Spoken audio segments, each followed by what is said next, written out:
Play is the highest form of research, Einstein allegedly said. Today, play also happens in video games, and teachers use them in class or for homework.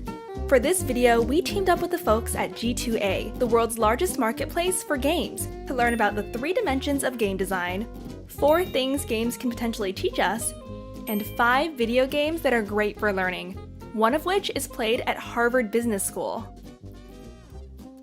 First, the 3 dimensions of video game design. Games typically range from simple to complex. They can be played in a single or multiplayer mode, and can be played collaboratively or competitively. We can divide games along the spectrum of simple to complex, and non-social to social.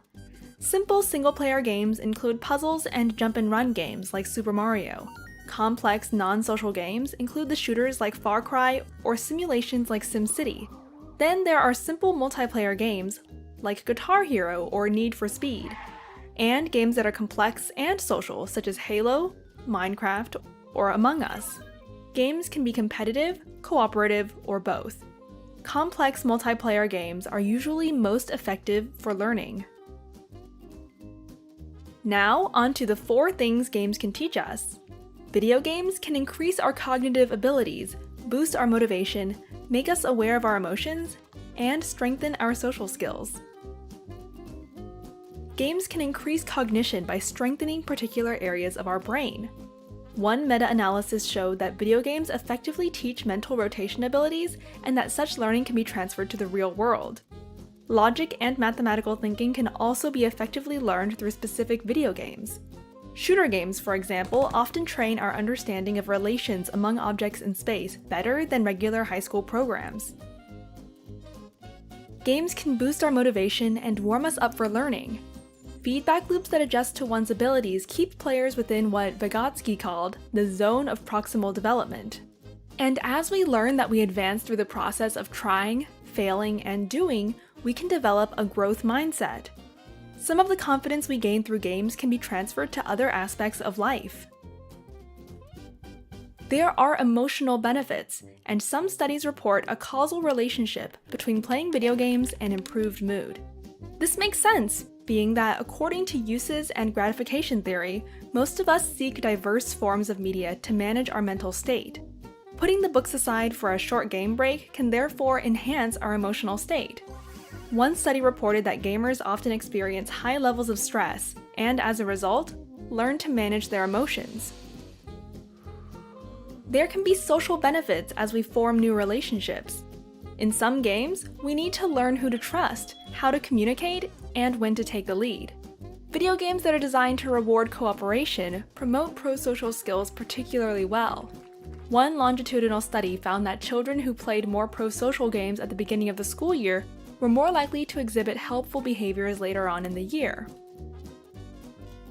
Finally, let's look at 5 games that deliver powerful learning experiences. Remission is a video game that teaches sick children how to deal with cancer. In the game, the children control a nanobot that shoots cancer cells and manages the side effects of the treatment. A randomized control trial showed that children who played Remission significantly increased adherence to the treatment protocol and cancer-related knowledge. The game has since helped hundreds of thousands of young patients. The game Minecraft promotes creativity, collaboration, and problem-solving through trial and error. Players build their own world and alongside apply math and learn about shapes and geometry. Some do electrical engineering and build machines that run in the virtual world, and others explore human history. Its Education Edition gives teachers special control and access to a wide catalog of lessons. In Democracy, players get to know the challenges of being a politician. They learn the basics of economics and discover how policies affect real people. They have to deal with difficult issues like immigration and unemployment, and then still try to win the majority support in the next election. The app Brainquake allows students to learn math in a playful way and without using symbolic language. Controlled experiments showed improved math scores by 20% when 3rd graders play the game for just 10 minutes per day, 3 days a week, for a month. The game was developed with the help of the popular math teacher Keith Devlin. Its Education Edition allows teachers to monitor students' progress and creativity.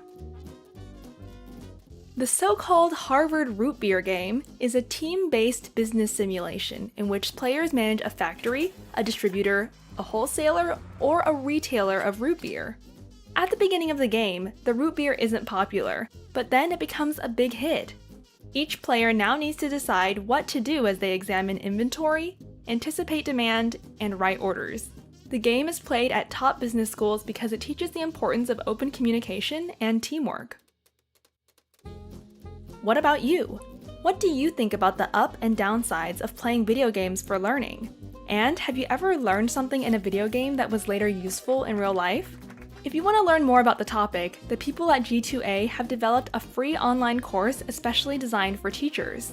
Just check it out at g2a.co/academy, or read the description below for more details.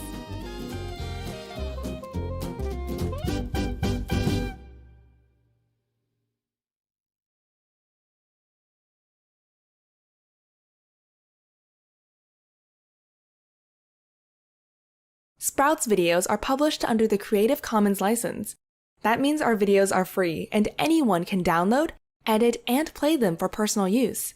And public schools, governments, and nonprofit organizations can also use them for training, online courses, or designing new curriculums.